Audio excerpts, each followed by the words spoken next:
à un autre la diversité des langues, à un autre l'interprétation des langues. Un seul et même esprit opère toutes ces choses, les distribuant à chacun en particulier comme il veut. Amen. Paul nous parle des dons spirituels que Dieu a déversés dans l'Église. Les dons viennent de l'Éternel. Et Dieu les donne pour le corps du Christ. Le corps, c'est toi et moi. Nous formons les membres du corps de Jésus. Jésus est la tête, son corps, c'est toi et moi. Quand nous sommes rassemblés, le corps est rassemblé, et c'est là qu'on dit une église. L'église, ce n'est pas le mur, ce n'est pas le bâtiment dans lequel on est. C'est le fait que toi et moi, nous sommes ensemble. Tout ce groupe-là, c'est ce qui forme l'église. Et donc, dans l'église, Dieu a envoyé des dons. Les dons pour chacun d'entre nous. Il dit à quelqu'un, il a fait quoi? Il dit, au verset 10, un autre, le don d'opérer des miracles, un autre, la prophétie, à un autre, le discernement des esprits, à un autre, la diversité des langues, à un autre, l'interprétation des langues. Mais ce matin, le don qui va nous intéresser, c'est le discernement des esprits. Dis discernement des esprits. Discernement des esprits. Plus fort, discernement des esprits. C'est quoi le discernement? Si nous voulons nous appuyer sur une définition, disons selon le dictionnaire, nous dirons que c'est le fait de discerner tout simplement. On peut avoir un bon discernement comme un mauvais. C'est une prise de décision éclairée. Le discernement permet de peser les options et de choisir celles qui sont les plus alignées avec nos valeurs et nos objectifs. Cela aide à éviter des choix impulsifs ou basés sur des émotions passagères. Et surtout, cela nous évite de tomber dans des problèmes, de commettre des erreurs. C'est ce qu'on va découvrir aujourd'hui. Beaucoup de personnes ont été victimes de graves problèmes par manque de discernement. Et des gens ont échappé même à la mort parce qu'ils ont eu un bon discernement. Des gens ont raté des opportunités parce qu'ils n'ont pas pu discerner. Est-ce que vous comprenez? Regardons le premier exemple dans le livre de Genèse, chapitre 3, les versets 1 à 7. Ça nous parle de l'histoire d'Adam et Ève, une histoire que tout le monde connaît. Amen. Genèse, chapitre 3, versets 1 à 7. Le grand lecteur, vous êtes prêts? On va participer aujourd'hui. J'aimerais que vous lisiez. Je vais sentir l'ambiance par la parole, par la lecture.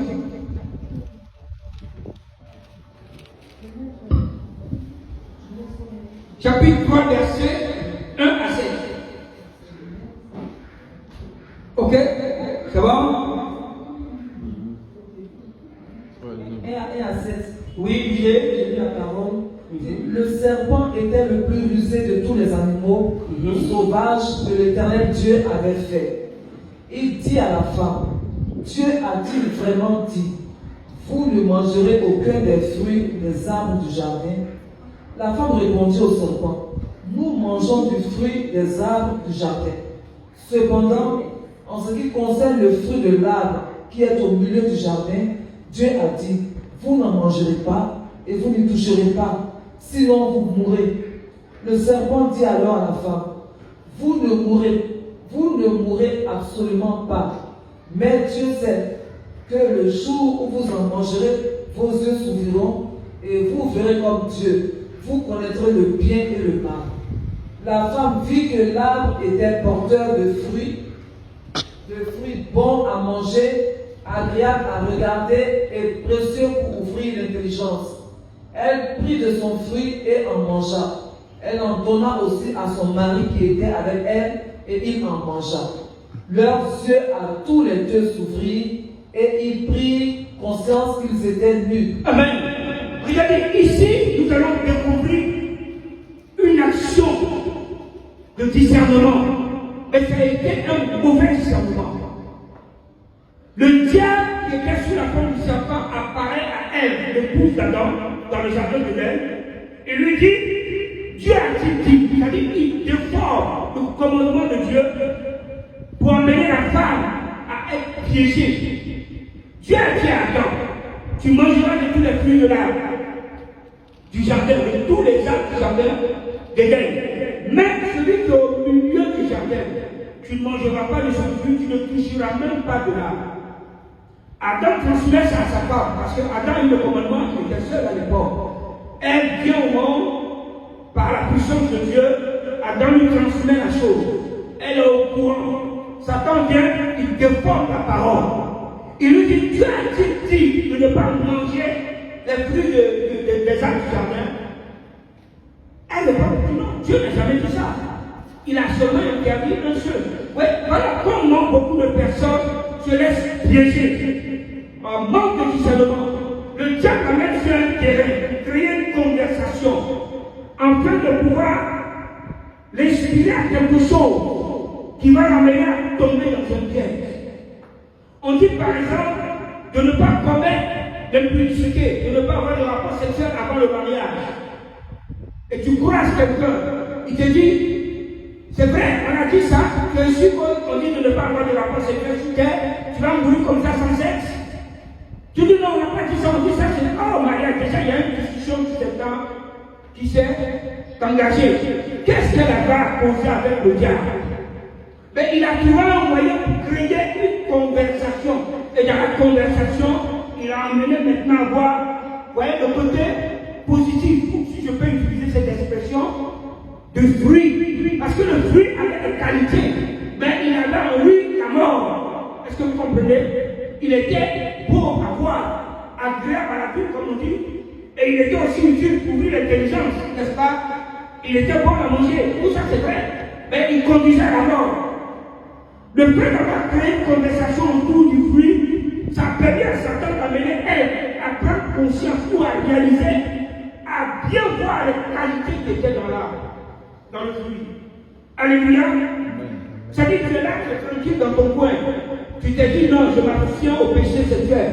Maintenant, on t'emmène à réaliser que la personne avec qui tu peux faire ça, elle est bien présentable, elle a ce qu'il faut, tout ce qui est, etc., etc., etc. Et finalement, ton esprit commence à se mélanger. Amen. Ils ont eu un mauvais discernement. Elle a eu un très mauvais discernement. Cela a entraîné à quoi? À la mort. La Bible dit qu'ils sont morts quand ils ont mangé le fruit. Je voulais juste introduire à partir de là. Mais le texte de base qu'on va utiliser pour voir le danger du mauvais discernement, c'est tout dans le livre de Genèse chapitre 4, à partir du verset 1. La Bible nous parle de Caïn et puis Abel. Caïn et Abel, ce sont les enfants de Adam et Ève. À un certain moment, Dieu a mis dans leur cœur de faire une offrande, de lui faire une offrande. Ils ont fait des autels. Caïn a levé son autel, il a mis les fruits de la terre, parce qu'il était planteur, dont le fruit lui est revenu. Abel a fait son autel, il a mis sur son autel de sacrifice les viandes des animaux. Il a pris les bonnes parties, les bons morceaux, il a pris les graisses. Bref, les deux ont pris ce qu'ils avaient et ce qui était bon. Le plan de Caïn n'était pas mauvais. C'était des bons fruits, mais c'était des fruits. Celui d'Abel, c'était plutôt un animal. Or, pour pouvoir offrir un animal, enlever sa graisse, il faut le tuer. Amen. Et le sang donc a coulé. Ça, c'était un sacrifice que Dieu a approuvé. Avant même la fondation du monde, Apocalypse 20 dit, Dieu a préparé Jésus comme un agneau qui devait être immolé. Donc, dans le plan de Dieu, dans le principe divin, le sacrifice que Dieu agrée, c'est celui où on égorge, où on tue un animal. Alléluia. Le sacrifice que Dieu veut, qu'il aime, c'est celui où le sang coule. On prend l'animal, on l'immole. Ça, c'est ce que Dieu aime. Abel, à la fois, a eu le discernement. Caïn n'était pas obligé de prendre le fruit. Il y avait plein d'animaux qui étaient là, il faut aussi prendre un animal. Il n'a pas eu cette foi, ce discernement. Maintenant, regardez ce qui va nous intéresser. Je veux vous parler de quelque chose de très grave ce matin, pour vous mettre en garde. La Bible dit que Dieu a aimé a aimé Caïn et son sacrifice. Aussitôt, le verset 4 dit, le verset 8, il dit, Caïn, le visage de Caïn, je vais lire verset 8. Voilà. Cependant, Caïn, non, un peu plus haut, le verset. Voilà. Mais il ne porta pas un regard favorable sur Caïn et sur son offrande. Caïn fut très irrité et son visage fut abattu. Quand Dieu n'a pas approuvé le sacrifice de Caïn, Caïn fut très irrité et son visage fut assombri. Ça dit que quand on le regarde, il était triste, il était en colère. Maintenant, Abel était là, à côté de lui. Il a vu le visage de Caïn, n'est-ce pas? Ils ont fait le sacrifice. Dieu a approuvé pour Abel, il n'a pas approuvé pour Caïn. Caïn s'est mis en colère. Abel a vu Caïn. Bon, verset 8, Caïn dit à Abel, allons au champ. Et puis, Abel l'accompagne. Et la Bible dit, malheureusement, arrivé là-bas, Caïn tue Abel. Qu'est-ce qui s'est passé? Abel n'a pas discerné le danger qui se présentait devant lui. Le visage de Caïn représentait la mort d'Abel, était synonyme de la mort d'Abel. Caïn avait nourri l'idée, l'envie de tuer son frère. Son frère n'a pas pris le temps de voir dans ce regard-là le danger, que sa vie est en danger. Il a suivi. Le manque de discernement peut nous détruire complètement. C'est pour cela que Dieu a fait de ça un don spirituel. Le discernement des esprits. Parce que tu peux entrer dans un lieu et ne pas discerner que c'est le temps de Satan et tu vas perdre ta vie dans cette affaire. Tu peux marcher avec quelqu'un, ne pas discerner que c'était l'agent du monde des ténèbres et il va te conduire à la mort. Oui, il va détruire ta vie. Beaucoup de gens ont perdu les biens, ont perdu leur foyer, d'autres ont perdu leurs enfants, d'autres ont perdu leur statut parce qu'ils n'ont pas discerné que le lieu où les personnes avec lesquelles ils étaient un problème, étaient un poison, étaient dangereux pour eux. Alléluia. Abel a suivi Caïn. Pourtant son visage reflétait la mort. Celui d'un meurtrier, quelqu'un qui voulait tuer. Il y a un homme dans la Bible, Jacob, vous le connaissez, le père des patriarches. J'aime beaucoup cet homme. Pour ceux qui notent, c'est dans le livre de Genèse chapitre 28, verset 10 à 11. Genèse chapitre 28, verset 10 à 11. On nous parle de l'histoire de Jacob. Jacob était quelqu'un de très rusé. Et il s'est arrangé, sachant qu'il était le fils cadet. Et son grand frère s'appelait Ésaü. C'est lui qui devait hériter les biens de leur père, Isaac. Parce que selon la loi, même depuis le Proche-Orient ancien, l'héritage est donné à l'aîné, au premier fils. Et les autres ne sont que miettes. Amen. Mais Jacob voulait recevoir cet héritage. Il le sentait au plus profond de lui que c'est lui qui devait recevoir. L'héritage d'Isaac venait d'Abraham. L'héritage d'Abraham, c'était quoi? C'était un peuple que Dieu devait se créer. Ce peuple allait mis à part, c'est-à-dire consacré pour Dieu. Un peuple saint, c'est le peuple juif, les enfants d'Israël. De qui est sorti le Christ, par qui nous avons le salut de tous aujourd'hui. Et celui qui devait maintenant mettre au monde ce peuple-là, c'était l'héritier d'Isaac, le premier-né d'Isaac, qu'on appelle Isaïe. Mais Jacob, le petit frère, voulait ça. Il voulait être le père d'Israël. Il voulait être le père de tout le peuple juif.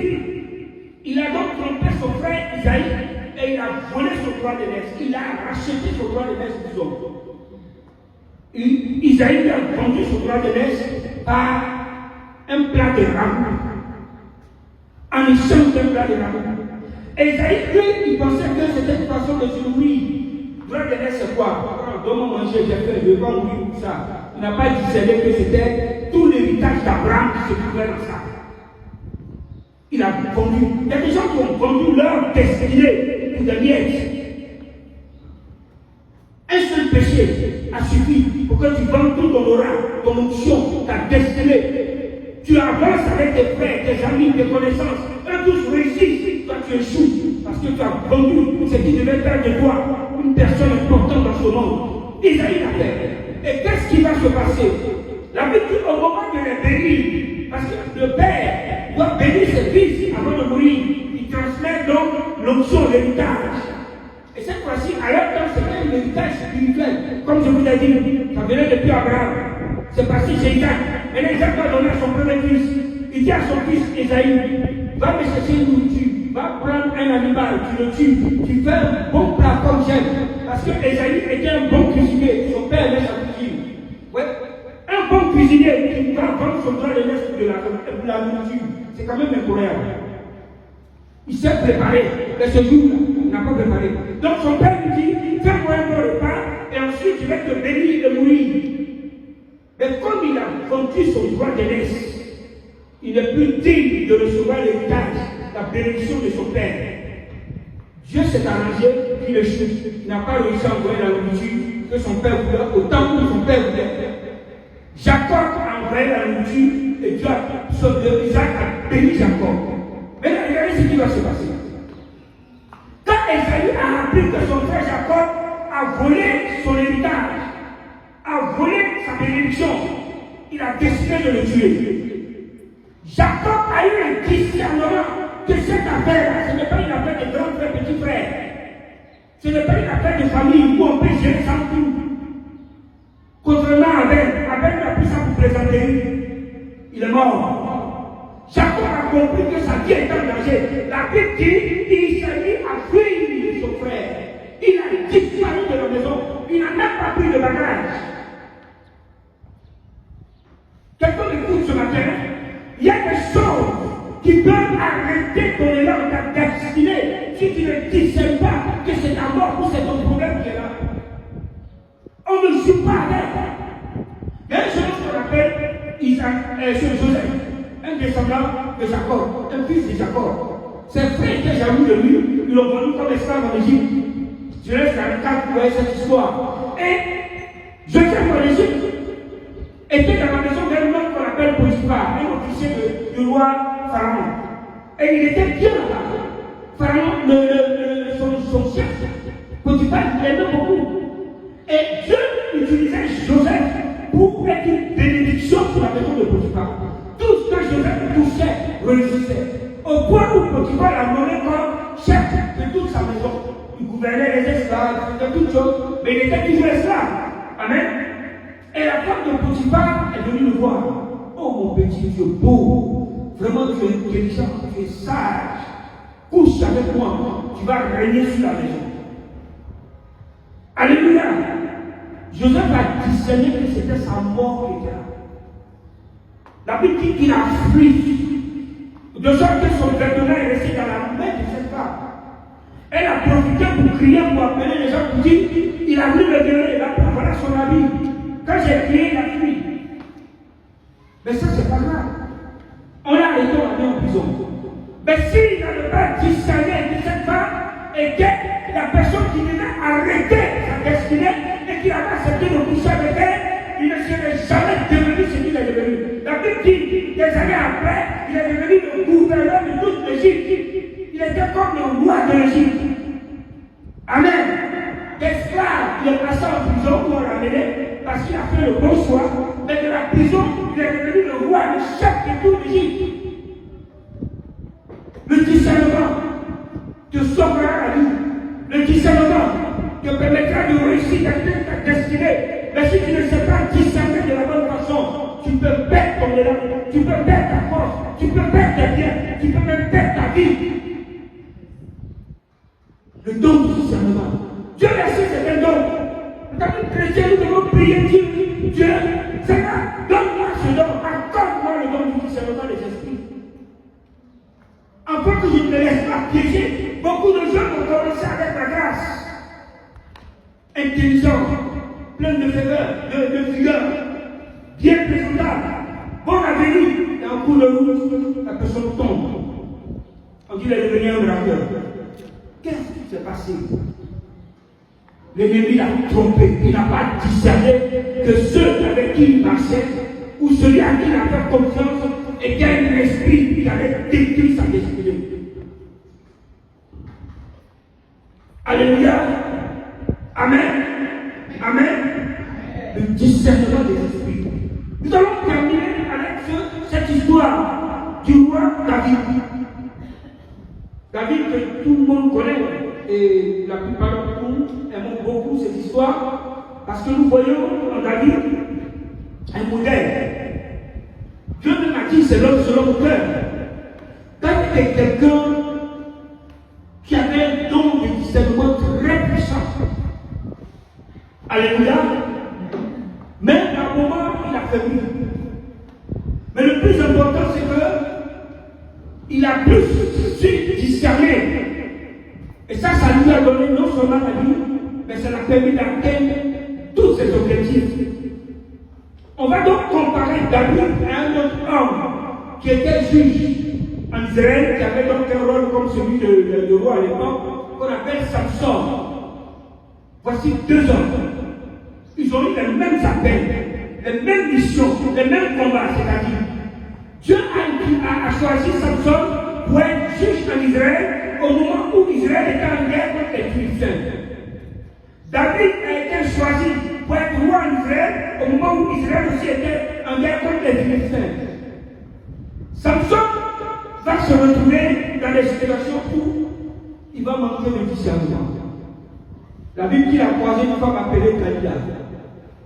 Il a aimé la femme, elle était fort belle. Et Samson a décidé de faire d'elle sa maîtresse. Il coucha avec elle. Et la femme va commencer à user de ruse pour découvrir sa faiblesse. Parce que la Bible dit, ce qui faisait la particularité de Samson, c'est qu'il était l'homme le plus fort du monde. L'homme le plus fort du monde. Et à lui seul, il battait toutes les armées philistines. Amen.